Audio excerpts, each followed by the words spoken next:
مثلا عسکری میفرمان که در مرام ما این گونه است و شما دوست داریم اینطوری باشید. اگر بدی، گناه، ناراحتی یک تعلمی را یکی از دوستان ما برای ما باعث شد فراموش میکنیم و نیکویی های آنها یادمان میماند. میبینید لحظه مرگ تو قبر دارن پرونده تو بررسی میکنن، میگن یا ابا عبدالله این که میگه حسینی بی خیالش باشید من خودم کاراشو ردیف میکنم، اله کرده بله کرده، یکی یکی واسش میشمارن.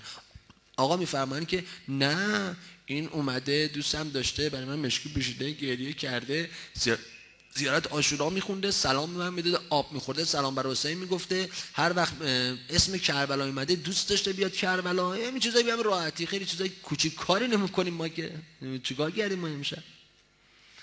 میگن آقا اون ورشو ببین. میفهمن ما اهل بیت بدی های دوستانمون یادمون میره، فقط خوبی ها یادمون میره، فقط خوبی ها اصلا یادمون میره. خصوصیت ذاتی ماست. این روایتی که الان خدمتتون میخوام بکنم، آقا امام باقر میفرمان، امام صادق میفرمان، از ابا عبدالله هم روایت شده. چقدر زیباست. والله به شماها داره میگه، برادرها خواهرها، والله انی لا احب ریحکم و ارواحکم و رؤیتکم و زیارتکم. والله قسم عظیم میخوره، اسم اعظم خدا.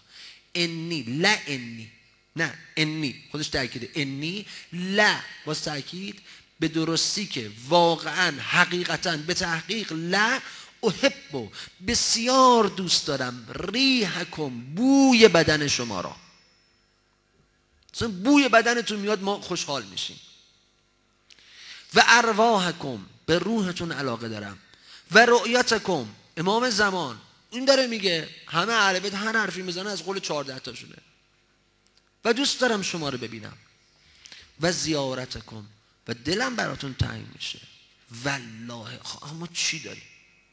آقا امام مجتبی میخوان از دنیا برن، ابا عبدالله در بالین امام مجتبی هستن، فرمودن حسن جان حرفی داری بگی که من به شیعیان بگم، به مردم بگم؟ میدونید که منظور شیعیان مدینه نیستن که امام که حرف میزنه تا سور اسرافیل در طول تاریخ صحبتشه.